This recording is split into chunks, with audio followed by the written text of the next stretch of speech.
Good evening everyone. Height and distance की class आपकी चल रही है और काफ़ी शानदार तरीके से आपको सारे क्वेश्चन करवाए जा रहे हैं। अभी हर स्तर के सवाल आपको कराए जाएंगे। अभी तो स्टार्टिंग बेसिक से ही होती है, धीरे धीरे आप अच्छे सवालों की ओर भी बढ़ेंगे। एक भी सवाल आपके एग्जाम में जितना मैं पढ़ाऊंगा उससे बाहर नहीं होगा, गारंटी हमारी है। चलिए, मैंने 12 नंबर तक का क्वेश्चन आपको करवा दिया था। अब देखिएगा 13 नंबर के क्वेश्चन पे आइए। किसी वृक्ष के शीर्ष से एक व्यक्ति वृक्ष की ओर गतिमान कार का उन्नयन कोण 30 डिग्री पाता है। 3 मिनट बाद वह कोण 60 डिग्री का हो जाता है। तब कितने समय बाद वृक्ष तक कार पहुंच जाएगी? ध्यान से देखिए, यह आपका वृक्ष है। क्वेश्चन नंबर 13 है, सामने आपके आ चुका है। यह वृक्ष है, यह ट्री है, इस पर एक व्यक्ति है। ध्यान से देखिएगा, वृक्ष की ओर एक कार है, गतिमान है, वृक्ष की ओर रीच कर रही है, पहुंच रही है। यह व्यक्ति कार का एक समय उन्नयन कोण क्या पाता है? ये कार है, सी से ही दिखा देते हैं यहां पर छोटा सा। एक समय उन्नयन कोण 30 डिग्री पाता है, तो आप कहेंगे कि व्यक्ति तो अवनमन कोण बनाएगा। ठीक है, ऊपर से अवनमन कोण, नीचे से उन्नयन कोण, दोनों क्या होते हैं? बराबर होते हैं। तो यहां से आप ये उन्नयन कोण बना देंगे कितने डिग्री? 30 डिग्री।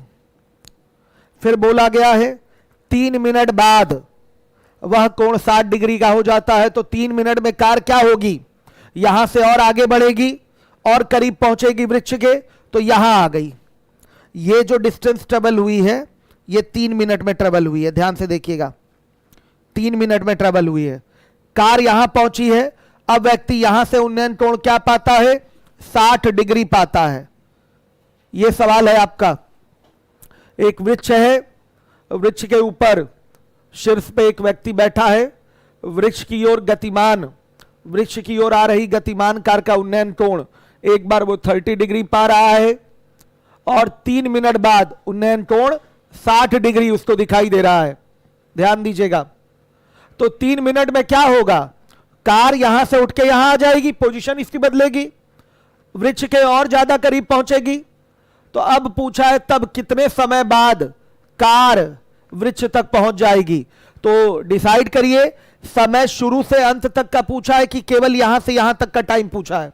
बेटा केवल यहां से यहां तक का समय आपका पूछेगा। यह टाइम आपका यहां से यहां तक का टाइम पूछेगा। बोला गया जब 60 डिग्री हो जा रहा है तब कार वृक्ष तक कितने देर में पहुंच जाएगी, यह पूछा है। सेकंड्स में आंसर देंगे। देखिए, यह दूरी जो है, मान लिया x दूरी है, यह 3 मिनट में तय हो रही है। तो यह जो दूरी होगी x/2 दूरी होगी, तो पक्का यह कितने देर में तय होगी? 1.5 मिनट में। x दूरी अगर 3 मिनट में तय हो रही है तो आधी दूरी आधे समय में तय होगी। सीधी सी बात है, आधी दूरी आधे समय में तय होगी। सभी लोगों को यह बात क्लियर हुई होगी। 30 से एंगल ऑफ एलिवेशन 60 डिग्री हो रहा है। इट मींस अगर यह डिस्टेंस आपकी x है तो यह डिस्टेंस आपकी x/2 होगी। क्लियर है? आ रहा है समझ में? अगर यह डिस्टेंस आपकी x है तो यह डिस्टेंस x/2 होगी। क्लियर हो गया होगा यह चीज। अगर यह दूरी 3 मिनट में तय हो रही है, पक्का यह दूरी आधी दूरी 1.5 मिनट में तय होगी और यही आपका आंसर है। बेसिक आपको लगाना आता है, बेसिक लगाने की आवश्यकता नहीं है। अगर बेसिक लगाएं भी तो आप दूरी के साथ ये समय का प्रारूप उठा सकते हैं। अलग से ये x और x/2 लेने की आवश्यकता नहीं है। मतलब x और इसके आधार पर ये निकालने की जरूरत नहीं है। कर देता हूं बेसिक। बच्चों के मन में आता है कि सर बेसिक भी कर दीजिए, बच्चे कहते हैं कि बेसिक भी करिए। खैर, आंसर तो इसी तरीके से देना है, मेथड 1 के हिसाब से। ये डायरेक्ट आपका मेथड 1 हो गया, ये बेटा आंसर हो जाएगा आपका। आ गया समझ में? किसी को प्रॉब्लम नहीं हुई होगी। ये वृक्ष है, मैंने टी से दिखाया है, ये ट्री है। इसके टॉप पे एक व्यक्ति बैठा हुआ है, वृक्ष की ओर एक कार गतिमान है, वृक्ष की ओर ये चल रही है। एक समय वो कार का उन्नयन कोण 30 डिग्री पाता है और 3 मिनट बाद उन्नयन कोण 60 डिग्री का हो जाता है। तब बताइए कार वृक्ष तक कितने देर में पहुंच जाएगी? 1.5 मिनट में। ओरल आंसर देंगे 1.5 मिनट में, क्योंकि एंगल 30 से 60 हो रहा है, तो ये दूरी अगर x है तो ये दूरी x/2 हो जाएगी। क्लियर है सारे बच्चों को, आ रहा है समझ में? तो x दूरी तय करने में 3 मिनट का समय लगा है, तो आधी दूरी तय करने में आधा समय लगेगा, यानी कि 1.5 मिनट का टाइम लगेगा। इस तरीके से आप आंसर दे देंगे, ये मेथड 1 है। अब ध्यान दीजिएगा, अब बच्चे कहते हैं सर इसको बेसिक करिए, आइए बेसिक कर देते हैं। ये x हटा देते हैं, ये x हटा देते हैं, ये 3 मिनट की दूरी होगी, ये दूरी 3 मिनट में तय की जाएगी और ये दूरी t मिनट में तय की जाएगी। यही t आपका क्वेश्चन मार्क है। एक बार आप उठाएंगे tan 30, कट तो नहीं रहा है, tan 30 अगर आप उठाएंगे तो tan 30 की वैल्यू हो जाएगी बेटा क्या, ध्यान से देखिएगा, इस वृक्ष की ऊंचाई क्या है, h है, वृक्ष की ऊंचाई क्या मान लिया, h, तो ये हो जाएगा, हर एक बच्चा ध्यान देगा, h अपॉन में 3 + t। आप कहेंगे सर ये तो आपका समय का फिगर है, आपने दूरी के साथ इसको लेंथ के साथ कैसे रिलेट कर लिया? यहां कर सकते हैं, कोई प्रॉब्लम नहीं है। फाइनली हमें क्या करना है, h से ही इक्वेट कर देना है। h हमको चाहिए नहीं, हमको चाहिए t, ध्यान रखिएगा, तो h से ही इक्वेट कर देना है, तो वहां उस तरीके से वैल्यू रखी जा सकती है। समझिएगा ये चीज, क्लियर है सारे बच्चों को? तो यहां डायरेक्ट हम दूरी से भी दूरी से रिलेट करने की जरूरत नहीं, आप ऐसा टाइम वाला भी फिगर रख देंगे तो कोई प्रॉब्लम नहीं होगी। फाइनली h को गायब करना है, मतलब h बराबर निकाल लेंगे और उसी को इक्वेट कर देंगे, यही इतना काम करना है हमको। तो tan 30 की वैल्यू हो जाएगी 1/√3 और ये हो जाएगा h/3 + t। ध्यान से देखिएगा, तो ये हो गया आपका h√3 = 3 + t। कोई दिक्कत नहीं, यहीं पर t, यहीं पर h का मान ला के रख सकते हैं, यहां h बराबर लिख लीजिए 3 + t और /√3। समीकरण 1 हो गया। अब tan 60 एक बार उठाएंगे और tan 60 बराबर हो जाएगा h/t हो जाएगा। आपको समझना पड़ेगा कि हम डायरेक्ट यहां समय क्यों उठा ले रहे हैं, क्योंकि h से तो हमको इक्वेट कर देना है, h की वैल्यू हमें चाहिए नहीं, इसलिए हम डायरेक्ट वहां पर बेस की जगह t का प्रयोग कर ले रहे हैं, क्योंकि ये जो बेस है, ये जो इतनी दूरी है वो t समय में तय होगी, तो इसको, इस दूरी को हमने रिप्रेजेंट कर दिया t समय से, इस दूरी को हम रिप्रेजेंट कर देंगे t समय से।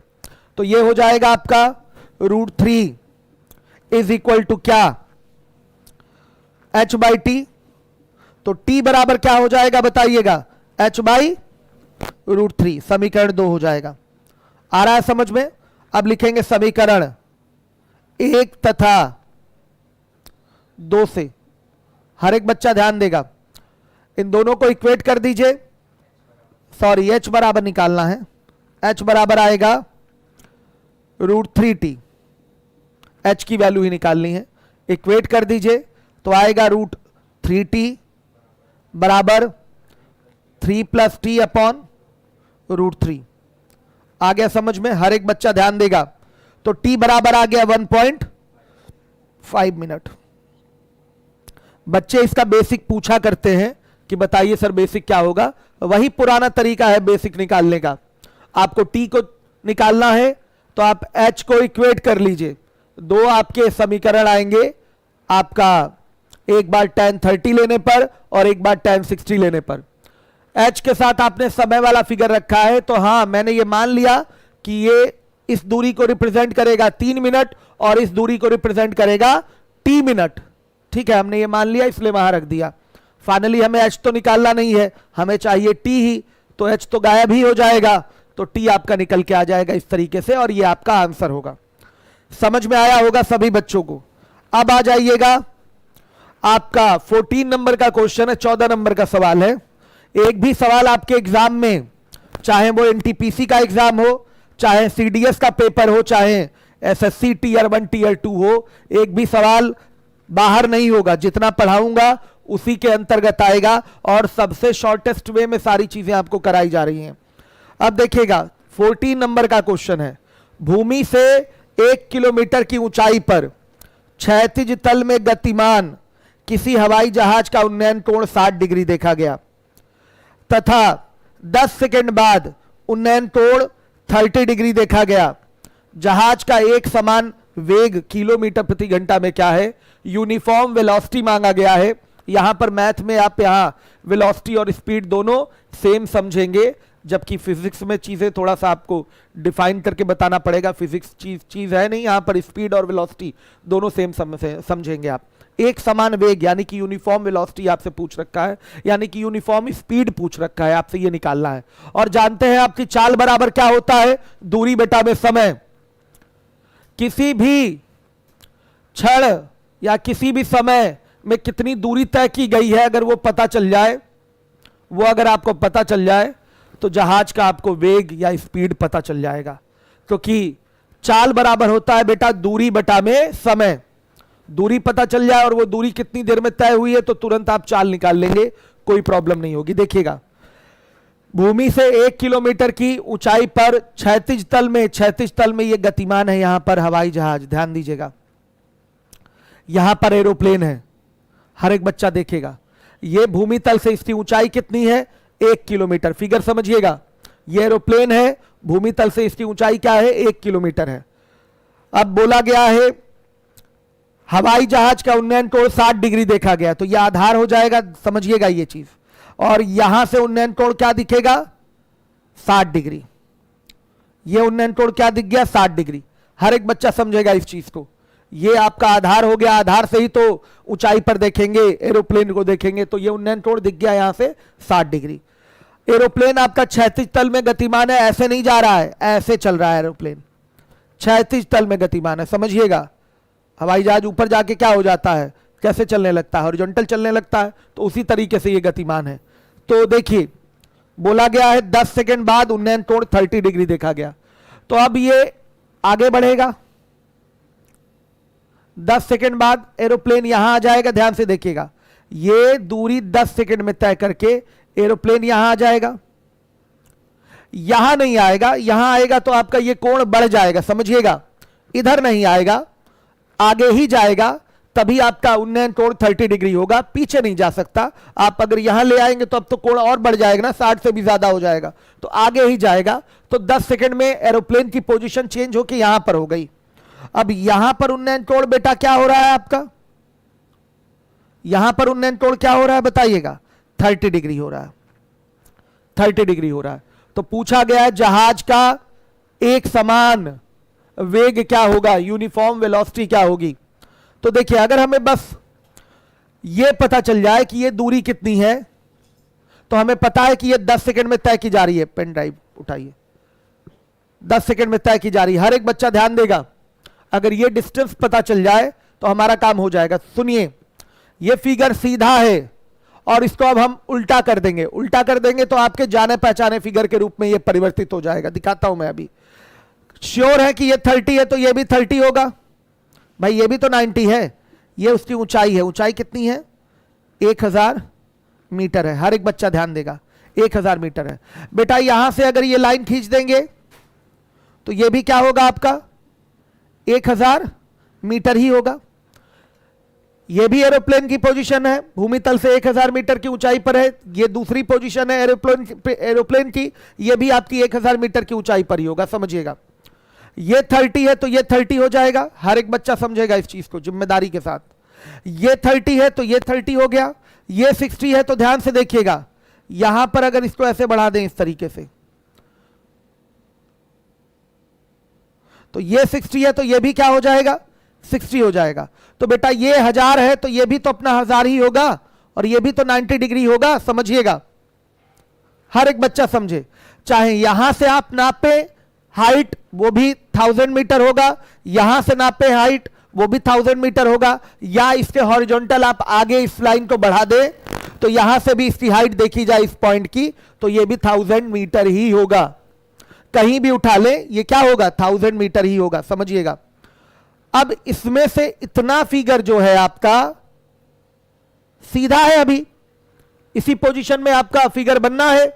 अगर इसको मैं उल्टा कर दूं तो जाना पहचाना फिगर हो जाएगा आपका। ध्यान दीजिएगा, इस तरीके का ये फिगर हो जाएगा, इस तरीके का फिगर हो जाएगा। देखिए, ये 30 हो गया, ये एरोप्लेन की पोजीशन, ये एरोप्लेन की पोजीशन, ये 60, ये 90 हो जाएगा, और ये क्या हो जाएगा, 1000 मीटर हो जाएगा। ध्यान से देख लीजिएगा, यही जो दूरी है कितने देर में कवर हुई है, 10 सेकंड में कवर हुई है। ध्यान दीजिएगा, यही जो दूरी है 10 सेकंड में कवर हुई है। इसी फिगर को मैंने उल्टा कर दिया वहां, और उल्टा करने से आपके समझ में ये आ गया होगा किस तरीके की आकृति है, ओरल कैसे कर पाएंगे इस क्वेश्चन को। दोबारा एक बार फिगर देख लीजिए। एक हवाई जहाज है जो भूमि से 1 किलोमीटर की ऊंचाई पर उड़ रहा है। मान लिया यहां हवाई जहाज है, यह भूमि से कितनी ऊंचाई पर है, 1000 मीटर की ऊंचाई पर है। ध्यान से देखिएगा, एक बिंदु से इसका उन्नयन कोण कितना डिग्री देखा गया, 60 डिग्री देखा गया। ये बना लिया आपने 60 डिग्री। एक बिंदु से इस एरोप्लेन का उन्नयन कोण 60 डिग्री देखा गया, समझिएगा। 10 सेकंड बाद उन्नयन कोण 30 डिग्री देखा जा रहा है, इसी बिंदु से देखा जाएगा। तो एरोप्लेन हॉरिजॉन्टल प्लेन में आगे बढ़ेगा, 10 सेकंड में वहीं रुका रहे थोड़ी रहेगा, आगे बढ़ेगा। ये पीछे नहीं आएगा, नहीं तो एंगल ऑफ एलिवेशन और बड़ा हो जाएगा, आगे जाएगा। ध्यान से देखिएगा, आगे जाएगा। तो ये यहां पहुंचा, एरोप्लेन यहां पहुंच गया। अब एंगल ऑफ एलिवेशन क्या हो गया बेटा, ध्यान रखिएगा, 30 डिग्री, 30 डिग्री हो गया। इतना ही फिगर है आपके सामने, ध्यान से देखिएगा। यह दूरी 10 सेकंड में कवर हुई है, यह दूरी 10 सेकंड में कवर हुई है। हर एक बच्चा ध्यान दे, यही फिगर है आपके सामने, क्लियर है। अब देखिए, हमें आंसर देना है, ओरल आंसर देना है। इस सीधा फिगर को उलटना पड़ेगा, तो ध्यान से देखिएगा। अगर मैं ये देखूं तो यहां से भी आपका ये हाइट कितनी रहेगी, 1000 मीटर ही रहेगी। अगर मैं इसको आगे बढ़ा लूं और यहां से इसको मिला दूं तो बेटा ये भी 90 डिग्री, ध्यान से देखिएगा। और ये 1000 मीटर है तो ये भी क्या होगा, 1000 मीटर ही होगा। ये हाइट 1000 मीटर, ये हाइट 1000 मीटर, तो ये भी इधर से भी हाइट क्या होगी, 1000 मीटर होगी। अब देखिएगा, ये 30 डिग्री तो ये भी हो जाएगा 30 डिग्री, ये 60 डिग्री तो ये भी क्या हो जाएगा 60 डिग्री। हर एक बच्चा ध्यान दे। अब इस सीधे फिगर को अगर हम उलट दें, ये देखिए इतना केवल उठा लिया जाए तो फिगर आपका बनेगा किस तरीके से, देख लीजिए दोबारा से। ये पोजीशन हो जाएगी, यहां देखिए 30 डिग्री का एंगल, यहां 60 डिग्री का एंगल। एरोप्लेन की ये पोजीशन है और पोजीशन चेंज हुई है 10 सेकंड में, 10 सेकंड में ये पोजीशन चेंज हुई है, समझिएगा। और ये डिस्टेंस कितनी होगी, 1000 मीटर होगी कि नहीं होगी, निश्चित रूप से ये हाइट जो है 1000 मीटर ही होगा। समझ में आ रहा है। इस फिगर को मैंने उल्टा कर लिया है, इस सीधे फिगर को मैंने उल्टा किया तो हमारे जान पहचान का फिगर यहां दिखाई देने लगा। अब सबको दिखाई दे रहा है, ये 30 डिग्री है, ये 60 डिग्री है। तो ये दूरी बेटा 10 सेकंड में तय हुई है, तो ये दूरी 5 सेकंड में तय होगी कि नहीं होगी। ये दूरी अगर 10 सेकंड में तय हुई है तो ये दूरी क्या होगी, 5 सेकंड में तय होगी। हर जगह हम एरोप्लेन की स्पीड बराबर ही लेंगे, अलग अलग नहीं लेंगे। आया समझ में, हर जगह प्लेन की स्पीड बराबर ली जाएगी। यह दूरी अगर 10 सेकंड में तय हुई है तो यह दूरी 5 सेकंड में तय होगी। अब देखिएगा 60 डिग्री के सामने 1000 मीटर है, यानी कि x रूट 3 है, तो यह x होता है, तो यह क्या आएगा 1000 बटा में रूट 3, यह मीटर आ जाएगा। अब देखिए कंफर्म हो लीजिए कि यहां से यहां तक की दूरी क्या है आपकी, ये 90 डिग्री का एंगल रहेगा। हाइट ले रहे हैं तो ये वर्टिकल हाइट ही होगा, ध्यान दीजिएगा। तो ये डिस्टेंस 5 सेकंड में कवर हुई है, तो हमें चाहिए वेग। वेग को यहां क्या बोलेंगे, चाल ही बोलेंगे, और एक समान चाल चाहिए। तो चाल बराबर क्या होता है बताइएगा, दूरी बटा में समय। तो दूरी क्या हो जाएगा, ये हो गया 1000 बटा रूट 3, और बटा में समय क्या है 5 सेकंड, कटेगा तो यह आ जाएगा 200 बटा रूट 3, ये मीटर पर सेकंड में आ रहा है। अब आपको ध्यान देना है कि 1 मीटर पर सेकंड बराबर होता है 18 बटा 5 किलोमीटर पर आवर। यह आपको दिमाग में रखना है। 1 मीटर प्रति सेकंड बराबर होता है 18 बटा 5 किलोमीटर प्रति घंटा। हर एक बच्चा दिमाग में रखेगा इस बात को। तो ये 200 बटा में रूट 3 मीटर पर सेकंड आ रहा है, तो इसको लिख सकते हैं 200 बटा में रूट 3 गुणे 18 बटा क्या 5 किलोमीटर प्रति घंटा। सॉल्व करेंगे बेटा, ध्यान रखिएगा, ये कट गया, ये कितना आ रहा है 40, और रूट 3 से कटाएंगे तो ये आएगा 6 रूट 3 आएगा। तो ये हो गया 6 चौके 24, 240 रूट 3 किलोमीटर पर आवर। ये है स्पीड ऑफ द प्लेन या क्वेश्चन में बोला है एक समान वेलोसिटी आपको बतानी है, वेग बताना है, तो यही होगा आपका यूनिफॉर्म वेलोसिटी। एक समान वेग जो होगा वो होगा 240√3 किलोमीटर पर आवर। ये आपका एकदम सिंपल सा सवाल था, ये आपका रियल फिगर है, ये बनाना आपको आना चाहिए। और जब रियल फिगर को ऑब्जर्व करेंगे तो समझ में आएगा, अरे इसको इतने को पलट दें तो ये फिगर बनेगा, सीधे सीधे ये ए पोजीशन ऑफ द प्लेन हो गई। 10 सेकंड में पोजीशन बदल रही है। एंगल ऑफ एलिवेशन यहां से बोलना पड़ेगा 30-60। ये देखिए इधर से 30 तो ऊपर से 30 होगा कि नहीं, इधर से 60 तो ये 60 होगा कि नहीं। समझिए, नीचे से उन्नयन, ऊपर से अवनमन, बात क्या रहेगी, बराबर रहेगी। तो इस तरीके से आपका फिगर बन जाएगा और हंसते गाते आपका आंसर आ जाएगा। कैसा है बेटा बताइए, मजा आया करके? आगे अगले क्वेश्चन पे आ जाइए आप लोग। 15 नंबर का सवाल है, 15 नंबर का प्रश्न है, हर एक बच्चा देखेगा। देखिए वेलोसिटी और स्पीड आप मैथ्स में दोनों सेम मानेंगे, वो वेग होता है, ये चाल होता है। चाल आपकी स्केलर क्वांटिटी होती है और वेलोसिटी आपकी वेक्टर क्वांटिटी होती है। इन सब चीजों के बारे में आपको यहां पर समझने की आवश्यकता नहीं, और आप सीधे सीधे यहां वेग को चाल ही समझेंगे। चाल बराबर दूरी बटा समय, इसी से निकलेगा। चलिए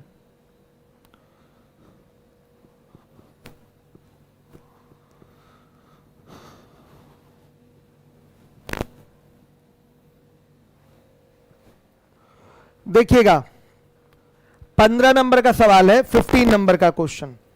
100 मीटर ऊंचाई वाला एक मकान सामने के एक मकान की खिड़की पर समकोण अंतरित करता है। अंतरित करने वाली बात समझिएगा।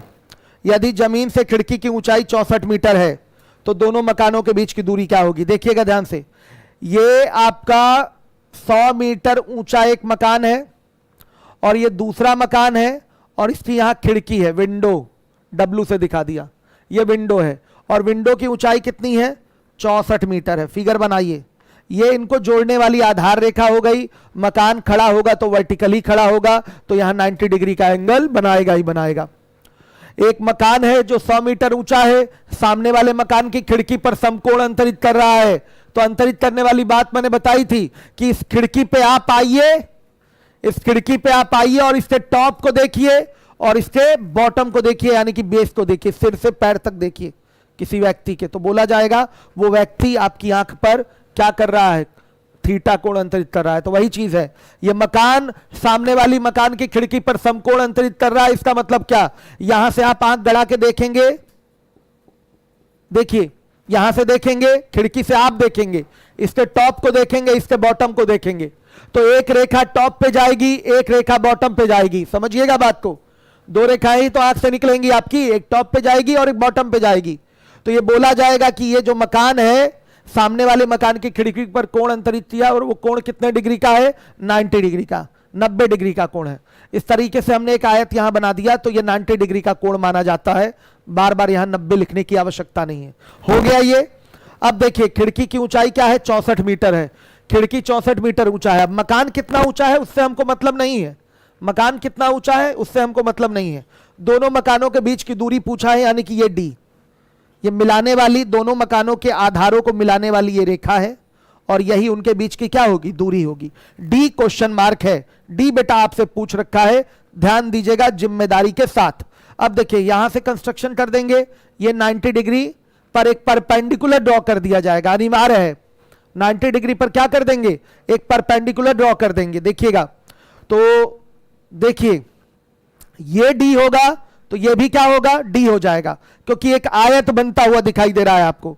ये 64 मीटर है तो ये भी क्या होगा, 64 मीटर हो जाएगा। तो बेटा ये फिर कितना आएगा, 36 मीटर आएगा।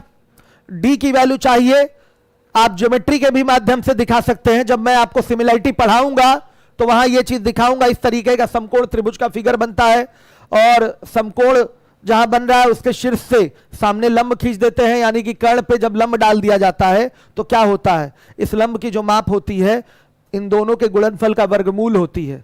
इन दोनों के गुणनफल का क्या होती है, वर्गमूल। 64 गुणे 36 का वर्गमूल, यानी कि कितना आ जाएगा बताइए, 64 का वर्गमूल आपका 8, 36 का वर्गमूल 6, कितना आएगा 48। आ रहा है समझ में, सीधे 48 आ जाता है उत्तर।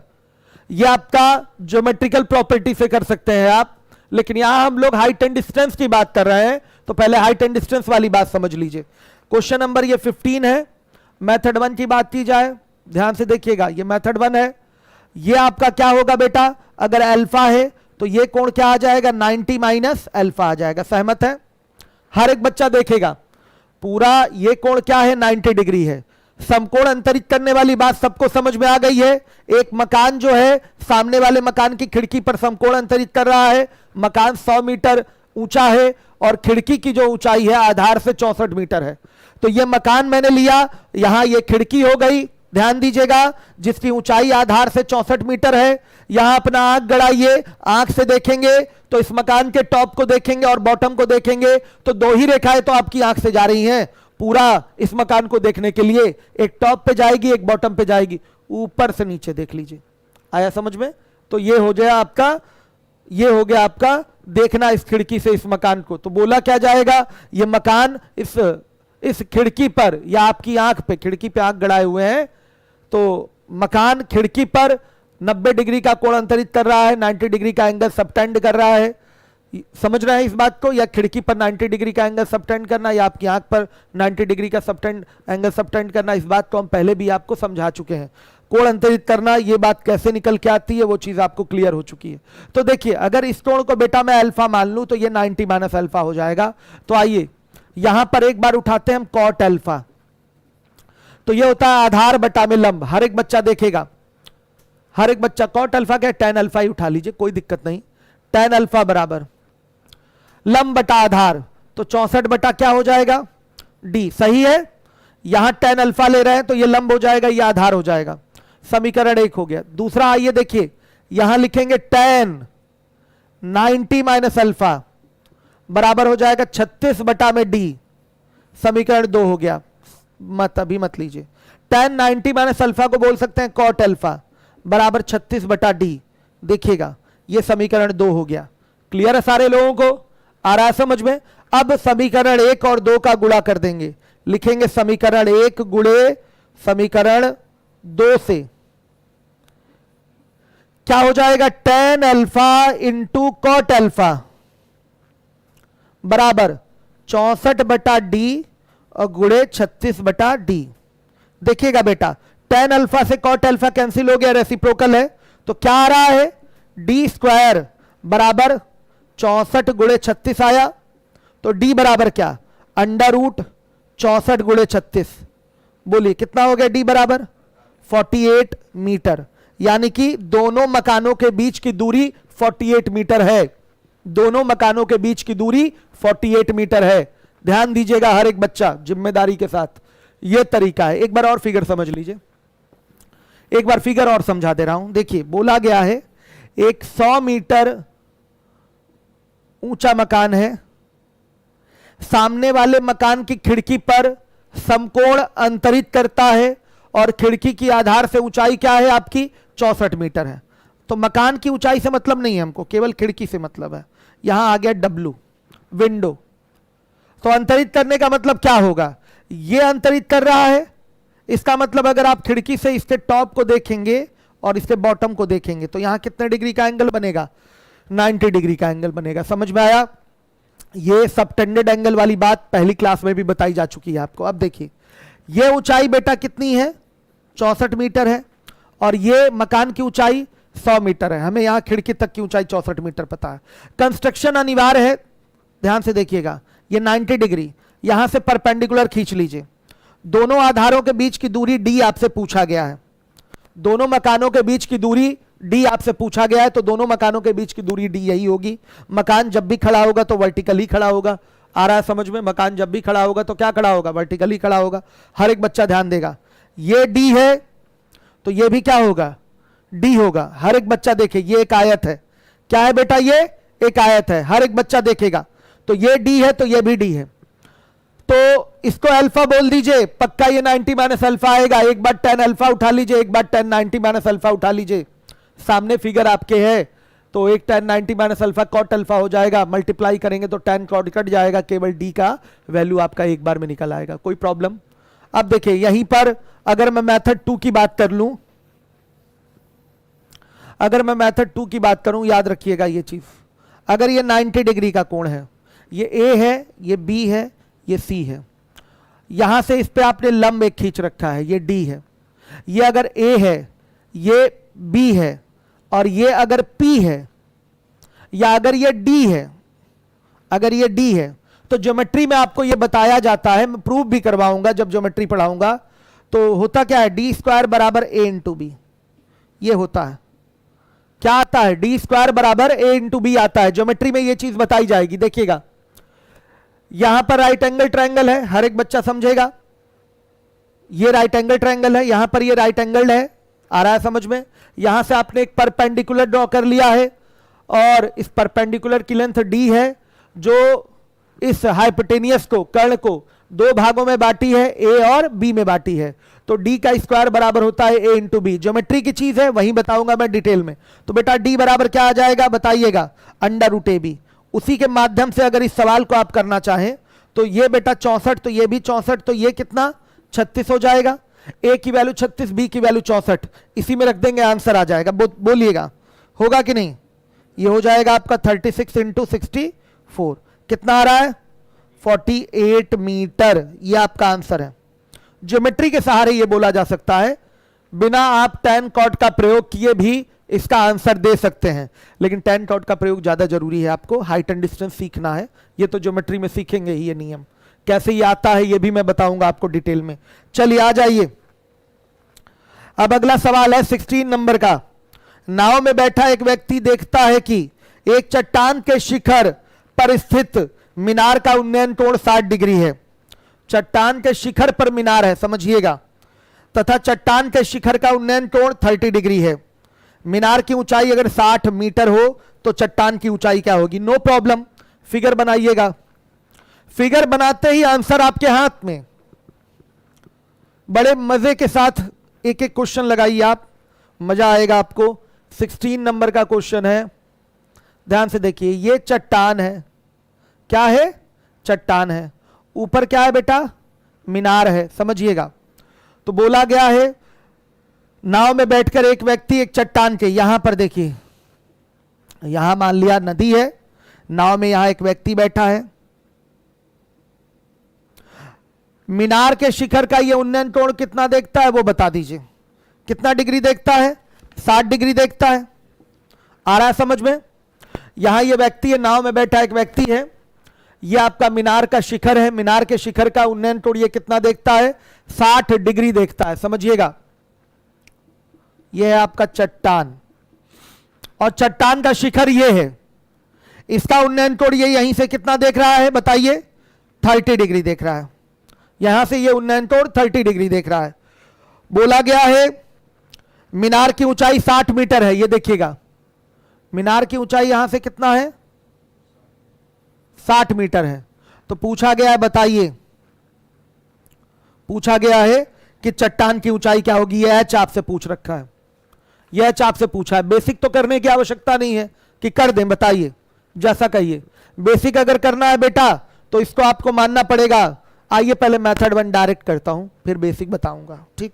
यह फिगर है, एक चट्टान है, चट्टान के ऊपर है मीनार।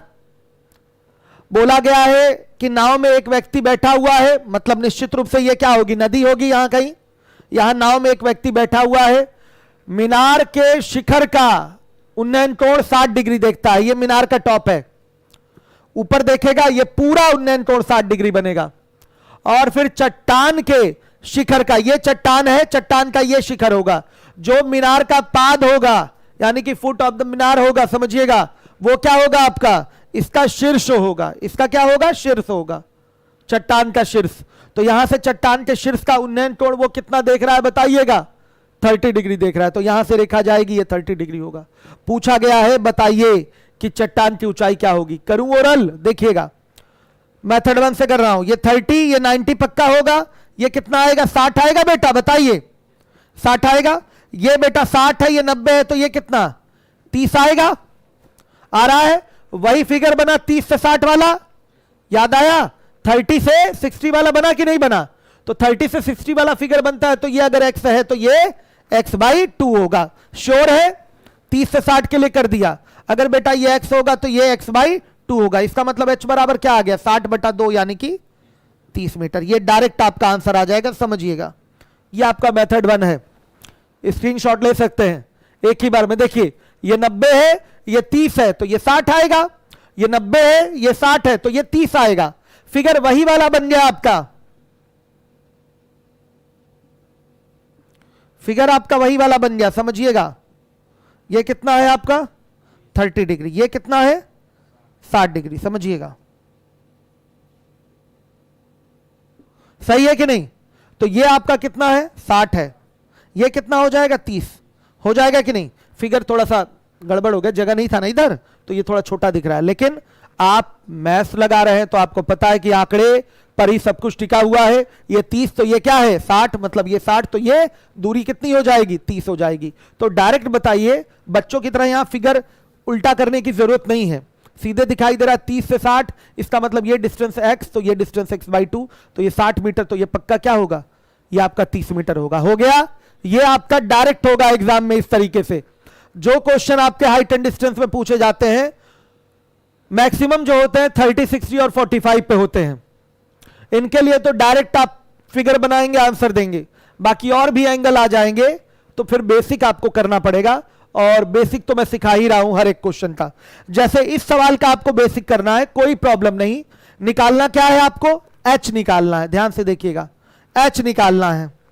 तो हम ये डिस्टेंस क्या मान लेंगे d, दो राइट एंगल ट्रायंगल है ही, दो इक्वेशन बनेगा, d बराबर पहले से d बराबर दूसरे से निकाल लेंगे और दोनों को इक्वेट कर देंगे, मान किसका आ जाएगा h का, कहानी खत्म। तो आइए मेथड 2 देखिए, बेसिक। एक बार लगाएंगे tan 60 डिग्री, तो tan 60 पे आएगा ये 60 प्लस h बटा क्या d आएगा, यानी कि ये √3 बराबर हो गया 60 plus h by D. Then d is equal to क्या हो गया 60 प्लस h बाई बेटा √3, समीकरण 1। अगली बार लगा लेंगे tan 30 डिग्री, तो यह आएगा h बाई डी, यानी कि 1 बाई √3 बराबर कितना h बाई डी। तो बोलिएगा d बराबर क्या, यह आ जाएगा h√3, समीकरण 2। अब लिखेंगे समीकरण 1 तथा 2 से, क्या हो जाएगा, यह हो जाएगा h√3 बराबर 60 प्लस h बटा √3। तो h बराबर कितना है जल्दी बोलिए, 30 मीटर आ रहा है कि नहीं? हल करेंगे तो h बराबर आ जाएगा 30 मीटर। ये बेसिक है आपका, ये बेसिक तरीका है करने का, सबको आना चाहिए। जो भी हाइट एंड डिस्टेंस पढ़ रहे हैं, बेसिक नहीं आ रहा है तो कहां फिर प्रॉब्लम बनी रहेगी। शॉर्टकट तो मैं बता ही रहा हूं आपको डायरेक्ट, कि सीधे 30 मीटर कैसे होगा वो तो बताया ही जा रहा है।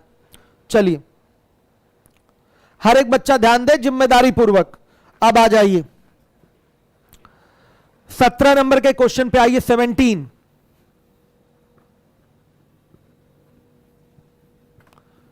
सत्रह नंबर के सवाल पे आ जाइए हर एक बच्चा।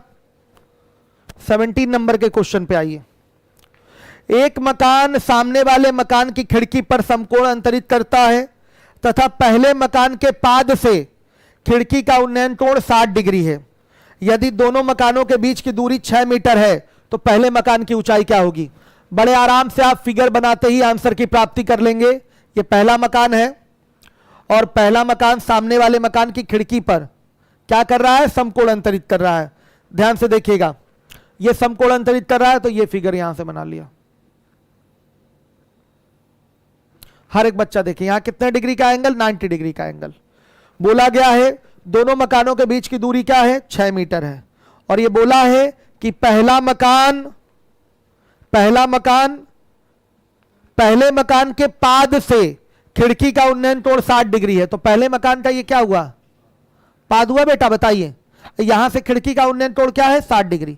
तो यहीं पर डायरेक्ट ये 60 डिग्री का एंगल बनेगा। हर एक बच्चा ध्यान दे, यहीं पर ये 60 डिग्री का एंगल बनेगा। हर एक बच्चा जिम्मेदारी से ध्यान देगा, किसी को दिक्कत नहीं होनी चाहिए। आ रहा है समझ में?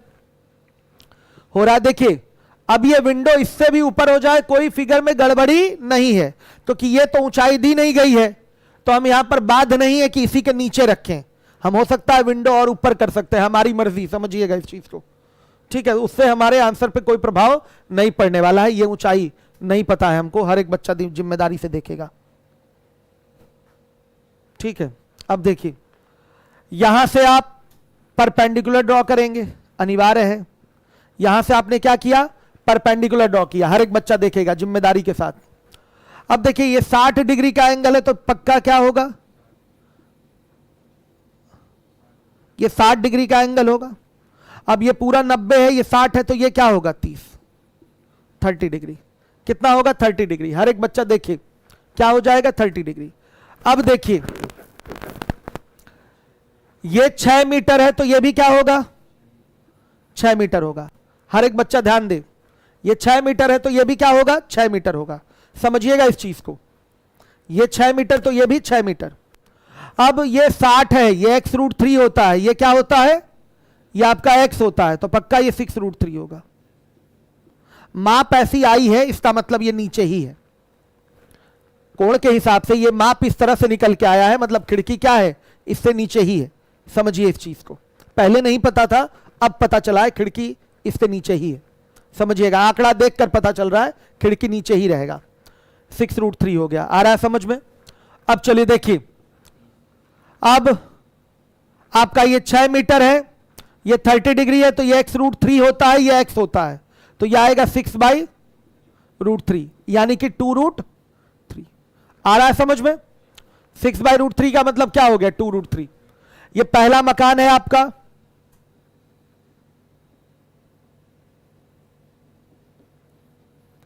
पहले मकान की ऊंचाई क्या आ गई, मकान की ऊंचाई बोलिएगा कितना दिखाई दे रहा है, बोलिए, साफ साफ दिखाई दे रहा है 2√3 प्लस 6√3 कितना आ गया 8√3।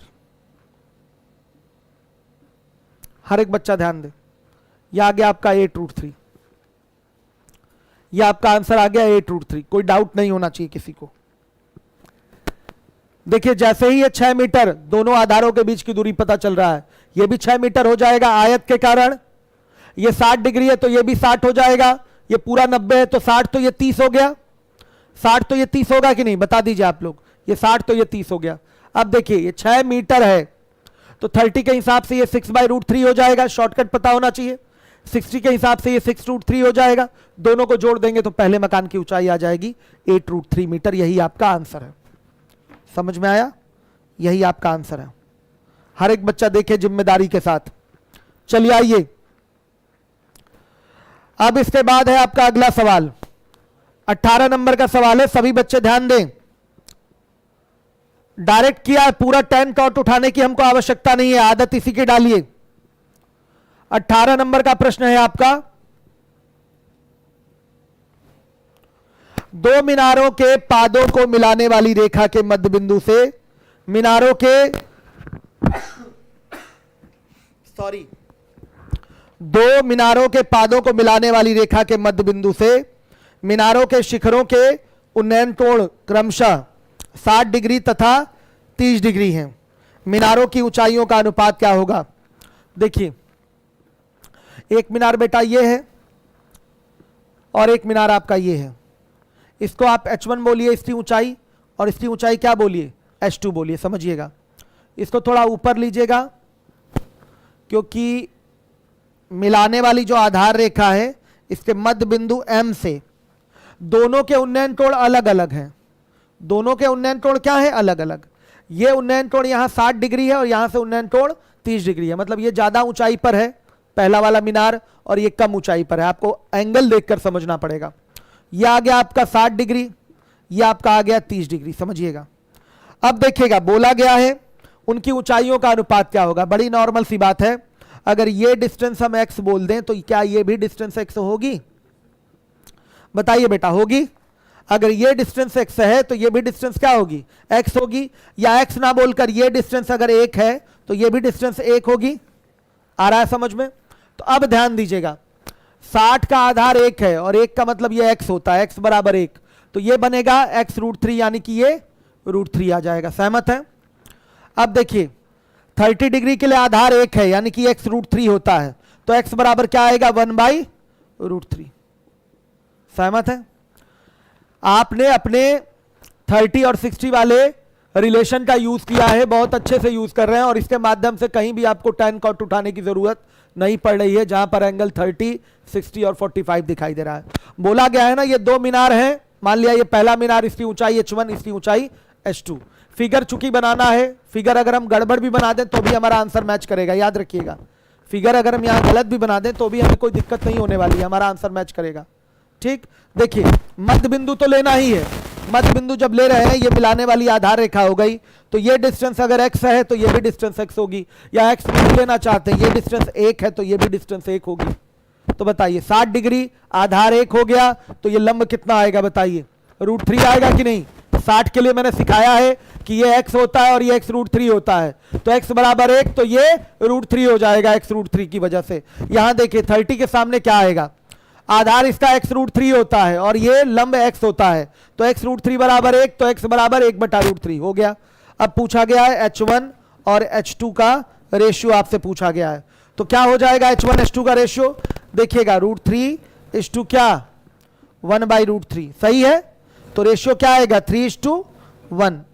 बड़े आराम से ये आपका रेशियो दिखाई दे रहा है 3:1। हर एक बच्चा ध्यान देगा जिम्मेदारी के साथ, सही है।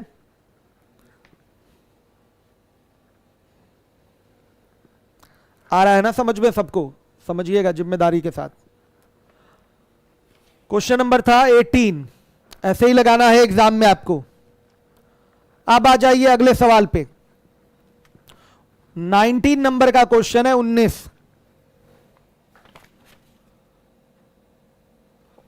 बोला गया है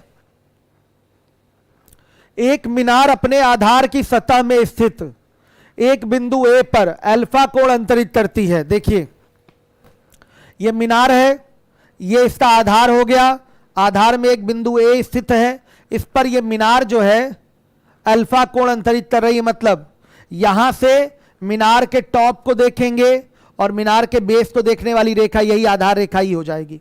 तो ये कोण कितने डिग्री का होगा, अल्फा का। कितने का कोण बना है, अल्फा का। ये मीनार है आपका, ये मीनार है, हर एक बच्चा देखेगा।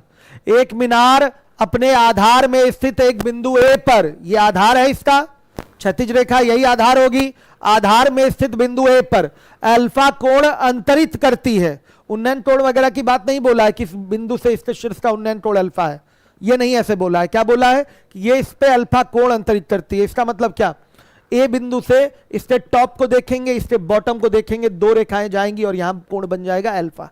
ये हो गया। अब क्या बोला है, और ए के ठीक आई मीटर ऊपर, ये आई मीटर ऊपर, और भी ऊपर हो सकता है, कोई दिक्कत नहीं, समझिएगा इस चीज को, हमने थोड़ा कम ही लिया है। आई मीटर ऊपर स्थित एक बिंदु पर मीनार के पाद का अवनमन कोण बीटा है। यहां से यहां पहुंचकर ये मीनार के पाद को यानी कि फुट को अगर देखेंगे तो अवनमन कोण क्या है, बीटा है। तो सामने देखिए, पहले सामने देखिए, फिर यहीं से इसके पाद को देखिए, तो ये कोण क्या होगा आपका बताइएगा, बीटा होगा। ये कोण क्या होगा, बीटा होगा। फिर से सुन लीजिएगा, एक मीनार है, अपने आधार में स्थित एक बिंदु A पर अल्फा कोण अंतरित करती है। इस तरीके से देखिएगा, A से टॉप को देखिए, बॉटम को देखिए, दो रेखाएं जाएंगी, ये हो गया अल्फा कोण अंतरित। क्या बोला जाएगा, इस मीनार ने ही इस A बिंदु पर अल्फा कोण अंतरित किया है। फिर बोला गया इस A के ठीक आई मीटर ऊपर, A के ठीक आई मीटर ऊपर, तो लंबवत ही तो लेना पड़ेगा, आई मीटर ऊपर स्थित एक बिंदु से मीनार के पाद का उन्नयन कोण क्या है, बीटा है। तो यहां से मीनार के पाद को देखेंगे तो पहले सामने देखिए, क्षैतिज रेखा में डॉटेड ये आपकी हॉरिजॉन्टल लाइन हो गई, इसी के जस्ट नीचे नजरों को झुकाइए तो ये कोण बीटा बनेगा।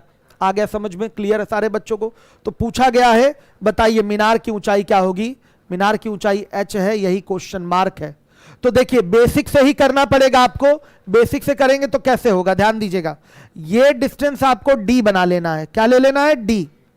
दो राइट एंगल ट्रायंगल मिल रहे हैं, एक बार tan अल्फा उठाएंगे और एक बार tan बीटा उठाएंगे। देखिए यहां से ये बीटा है, तो यहां से भी तो बेटा ये बीटा होगा। ऊपर से अवनमन, नीचे से उन्नयन, दोनों के दोनों क्या होंगे, बराबर होंगे। ये बीटा तो ये भी बीटा। आइए हम पूरा कवर करने के लिए अपने मन से ये डी यहां मानेंगे ही मानेंगे, जो स्थान खाली होता है उसको कुछ ना कुछ मान लिया जाता है, फिर उसी की वैल्यू निकाल कर इक्वेट किया जाता है, तो आंसर आता है हमारा। तो हम डी का ही वैल्यू निकालेंगे दो बार, एक बार tan अल्फा वाले में से, एक बार tan बीटा वाले में से, और उसी को इक्वेट कर देंगे तो h की वैल्यू हमारी आ जाएगी। आइए चलिए देखिए, tan अल्फा बराबर क्या हो जाएगा बताइएगा, ये हो जाएगा h बाई डी, सही है, थोड़ा सा नीचे, tan अल्फा बराबर हो गया h बाई डी, हर एक बच्चा देखे, तो बेटा d बराबर क्या हो जाएगा, h बाई tan अल्फा, समीकरण 1। अगला उठाइए, tan बीटा बराबर i बाई डी, तो बताइए d बराबर क्या हो जाएगा, i बाई tan बीटा, समझ में आ रहा है, समीकरण 2। अब लिखेंगे समीकरण 1 तथा 2 से, क्या हो जाएगा बेटा, h बाई tan अल्फा बराबर i बाई tan बीटा, तो सॉल्व करेंगे तो क्या आएगा, h बराबर i tan alpha cot beta, आएगा कि नहीं ये चीज बता दीजिए, ये आ गया आपका आंसर। h बराबर आ रहा है i tan alpha into cot beta, हर एक बच्चा जिम्मेदारी से ध्यान दे, i tan alpha into cot beta, यह आपका आंसर होगा, देख लीजिए, बड़ा सिंपल था, बेसिक से ही लगेगा, बड़े आराम से ये लगा दिया है, एक बार tan अल्फा उठा लिया और एक बार tan बीटा उठा लिया, ऐसे ही करेंगे आप क्वेश्चन को, क्लियर है। समझिएगा, एक मीनार है, अपने आधार में स्थित बिंदु ए पर अल्फा कोण अंतरित कर रही है, ये दो रेखाएं जाएंगी ही इस तरह से, ए के ठीक आई मीटर ऊपर स्थित एक बिंदु से मीनार के पाद का औनमन कोण बीटा है, तो पहले सामने देखिए, यहां से ये बीटा बन जाएगा। तो पूछा गया है मीनार की ऊंचाई क्या होगी, जोड़ने वाली आधार रेखा ले लिया, डी हो गया, ध्यान से देखिएगा, ये आधार रेखा डी हो गई, ये बीटा तो बेटा ये बीटा, एक बार tan अल्फा उठाइए और एक बार tan बीटा उठाइए, दोनों से डी निकाल लीजिए, डी की वैल्यू तो हमको चाहिए नहीं, तो डी से इक्वेट कर लेंगे, हमारा h की वैल्यू प्राप्त हो जाएगी। समझ में आया सबको? जरा मैं आप लोग एक कमेंट देखना चाहूंगा, मेरा मोबाइल उठाइए। यूट्यूब पे आप लोग मेरे पोस्ट शेयर नहीं करते, इसका मुझे शिकायत रहेगा आप लोगों से हमेशा, मरते दम तक। चलिए, पोस्ट शेयर नहीं करते आप लोग मेरा,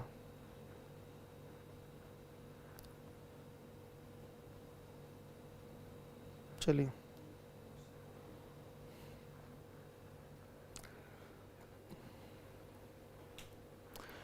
सर मैं नागपुर में जॉब करता हूं as a assistant manager, Mahindra bank में हूं। गुड, वेरी गुड, खुश रहिए आप लोग। DDDHN VBNJ, खुश रहिए। सभी बच्चों को मेरी ओर से आशीर्वाद हमेशा रहता है।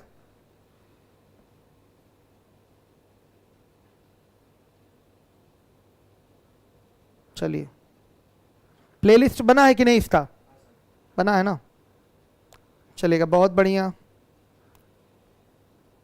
अच्छा, इनका नाम है धीरेन्द्र कुमार शुक्ला, ठीक है, बहुत बढ़िया, गुड।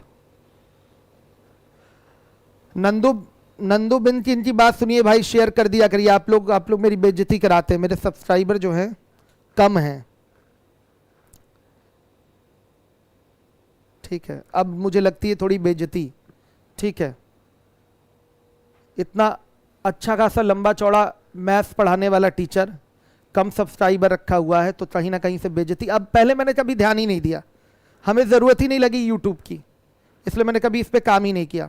यूट्यूब के चैनल तो 1 साल पहले से 1.5 साल पहले से बना हुआ है, लेकिन उसमें केवल मैं कभी कभी क्लास लीवोलन वालों की डिस्टर्ब होती थी तब उसको चलवाता था, लेकिन अब रेगुलर चलेगा यूट्यूब।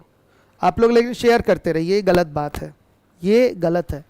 चलिए आइए देखिए, अगला सवाल है आपका 20th नंबर का, 20वें नंबर का सवाल है।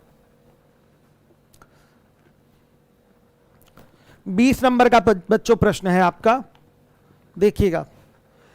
एक झील से a मीटर ऊंचाई पर स्थित एक बिंदु से किसी बादल का उन्नयन कोण अल्फा है तथा उसके प्रतिबिंब का अवनमन कोण बीटा है, बादल की ऊंचाई क्या होगी? ध्यान से देखिएगा, 20th नंबर का क्वेश्चन है। फिगर अगर क्लियर हो गया कोई दिक्कत नहीं आने वाली है। देखिएगा, एक झील है, ये है झील, समझ में आया?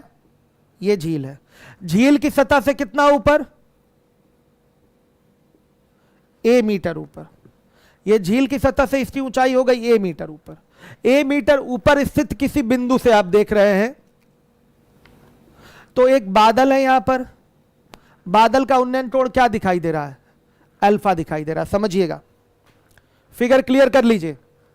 एक आपका झील है, हर एक बच्चा देखे, झील की सतह से ए मीटर ऊपर, ये एम हटा देते हैं, ए मीटर ऊपर स्थित एक बिंदु से ऊपर आकाश में एक बादल होगा। बादल का उन्नयन कोण आप अल्फा देख रहे हैं। अगर आपको उन्नयन कोण, ध्यान से देखिएगा, उन्नयन कोण बनाना है तो पहले सामने तो देखिए, और सामने से ही तो नजरों को ऊपर उठाएंगे तो उन्नयन कोण बनेगा। पहले सामने देख रहे हैं, बादल ऊपर है तो ऊपर देखने के लिए नजर ऊपर उठाइए, बादल दिख जाएगा, तो उन्नयन कोण बन गया आपका। जितना डिग्री का कोण बनाते हुए आपकी आंख ऊपर की ओर उठ जाती है बादल को देखने के लिए, वही उन्नयन कोण होगा। तो पहले सामने देखेंगे, ये क्षैतिज रेखा बनना जरूरी है, हॉरिजॉन्टल लाइन। समझिए इस चीज को। देखिए, अब यहां पर ये बादल है, बादल का ये उन्नयन कोण अल्फा पाया गया। पूछा गया बादल की ऊंचाई बताइए। मान लिया बादल की इस झील के सतह से ऊंचाई क्या है? एच है। इसी एच को प्राप्त करना है। एक चीज और दी गई है, इस बादल का प्रतिबिंब जो बना है, बादल का जो प्रतिबिंब बना है उसका अवनमन कोण बीटा है। इसी बिंदु से अवनमन कोण बीटा है। तो ध्यान दीजिएगा, प्रतिबिंब कहां बनेगा बताइए? पानी के अंदर, पानी के अंदर, झील के पानी के अंदर। ये पानी जो होगा फ्लैट सरफेस होगा, और फ्लैट सरफेस सपोज कर लिया जाता है ये प्लेन मिरर की तरह व्यवहार करेगा। ध्यान दीजिएगा, किसकी तरह व्यवहार करेगा? प्लेन मिरर की तरह। समझिए, डार्कनेस होती है ना पानी में, बताइएगा, ऐसा नहीं है कि पूरा आर पार दिख जाता है, ऐसा तो है नहीं भाई। पानी में क्या होता है? ऐसा तो है नहीं कि जब आप देख रहे हैं, क्या कहते हैं, समुद्र का जल देखिए, नदी का जल देखिए, आप जाकर देखें, ऐसा थोड़ी कि एकदम तल तक आप देख लेंगे अपनी आंखों से, ऐसा तो नहीं होता ना। तो वो टोटली ट्रांसपेरेंट होता नहीं, इसलिए इसको हम मान लेते हैं समतल दर्पण की तरह व्यवहार कर रहा है। तो जो तरीका समतल दर्पण में इमेज फॉर्मेशन का होता है वही तरीका यहां भी होगा। और वो तरीका क्या होता है? समतल दर्पण में आप जितनी दूरी पर मिरर के सामने खड़े हैं, जैसे हम 5 मीटर की दूरी पर मिरर के सामने खड़े हैं, तो हमारा जो प्रतिबिंब बनेगा मिरर के अंदर 5 मीटर की दूरी पर बनेगा। समझिएगा, यानी कि मिरर हमसे 5 मीटर की दूरी पर है तो हमारा प्रतिबिंब हमसे कितनी दूरी पर होगा? 10 मीटर की दूरी पर होगा। एसएससी में अक्सर यह सवाल जीएस में पूछता है कि आप समतल दर्पण के सामने हैं, 2 मीटर की दूरी पर है, आपका प्रतिबिंब आपसे कितनी मीटर की दूरी पर बनेगा? तो 4 मीटर की दूरी पर बनेगा, सीधे दुगना। जितनी दूरी पर आप खड़े होते हैं, जितनी दूरी पर आप खड़े होंगे उतना ही अंदर, ये जैसे हम 2 मीटर की यहां दूरी पे है तो ये 2 मीटर की ही दूरी दिखाई दे रही है, सरफेस यहां क्लोज दिखाई दे रहा है, लेकिन बेटा जो प्रतिबिंब बनेगा इसके अंदर बोला जाएगा, बनेगा इस शीशे के अंदर बनेगा, मिरर के अंदर बनेगा, और 2 मीटर की दूरी पर बनेगा। यानी कि आपसे जो प्रतिबिंब की दूरी होगी वो 4 मीटर होगी। सेम कॉन्सेप्ट यहां भी लगेगा। ध्यान दीजिए, शीशा मिरर की तरह ही ये भी व्यवहार करेगा, ये झील का जो पानी है। तो जितनी ऊंचाई पर सतह, ये देखिए यहीं से ये रिफ्लेक्ट होगा, जितनी ऊंचाई पर ये बादल होगा उतनी गहराई पर बेटा क्या बनेगा? इसका प्रतिबिंब बनेगा। उतनी ही गहराई में इसका क्या बनेगा? प्रतिबिंब। अगर ये एच है तो ये भी क्या होगा? एच होगा। यहां से इसकी दूरी ये क्या हो जाएगी? एच। और ये बना आपका बीटा, ये अवनमन कोण हो गया बीटा, ये नीचे देखेंगे बीटा हो गया। यहां से कितने राइट एंगल ट्रायंगल मिल रहे हैं? 2। कितने मिल रहे हैं? 2। ध्यान से देखिएगा, ये अगर दूरी a है तो ये दूरी क्या हो जाएगी? a हो जाएगी। तो ये दूरी कितनी आ गई? h माइनस ए। और यहां से ये दूरी कितनी आ जाएगी? h प्लस ए। यानी कि इस समकोण त्रिभुज के लिए लंब h माइनस ए हो जाएगा और इस समकोण त्रिभुज के लिए लंब h प्लस ए हो जाएगा। समय चूंकि समाप्त हो चुका है आपका, हम इस क्वेश्चन को दोबारा कल समझाएंगे। फिर से टाइम देना पड़ेगा 15 मिनट का इस क्वेश्चन के लिए, क्योंकि इसका डेरिवेशन थोड़ा सा लंबा है, और जब एक बार डेराइव हो गया ना तो हम फॉर्मूला ही उसका बना देंगे शॉर्टकट की तरह, सेकंडों में क्वेश्चन आप कर पाएंगे। ये फिगर है, कई लोग नहीं समझ पाए होंगे, कल दोबारा फिर बनाऊंगा। ये आपका सतह है, सतह से ही परावर्तन होगा, तो जितना ऊपर बादल होगा उतना ही अंदर प्रतिबिंब भी बनेगा। h ऊंचाई पर बादल है तो h गहराई पर एच गहराई पर बादल का प्रतिबिंब होगा, समझिएगा। इन चीजों को हम कल दोबारा डिटेल में एक बार डिस्कशन करेंगे। बस 1 घंटे की क्लास आज चलेगी, ज्यादा नहीं। सत्यम मिश्रा, ऐसा नहीं है, आप कभी भी देखिए पानी जितना भी साफ हो, जब डेंस कहीं वाटर कलेक्ट है तो निश्चित रूप से नीचे तक आप नहीं देख पाएंगे। जैसे आप बताइए नदी में, समुद्र में आपको तल दिखाई देता है क्या? नहीं दिखाई देता ना, तो इसीलिए उसको डार्कनेस माना जाता है वहां पर, और फिर वो प्लेन मिरर की तरह व्यवहार कर जाएगा अपने फ्लैट सरफेस के कारण। ठीक है, मिलूंगा मैं कल इसी समय 7:30 बजे, और तब तक ये सारे क्वेश्चन आप लोग पीछे के दोहरा लीजिए, ओरल लगाने की कोशिश करिए। मैं फिर से आपको दोहरा दूं कि मैं गारंटी देता हूं कि एक भी सवाल आपका एग्जाम में बाहर नहीं होगा, चाहे जो भी आप एग्जाम देने के लिए जा रहे हो। Thank you very much.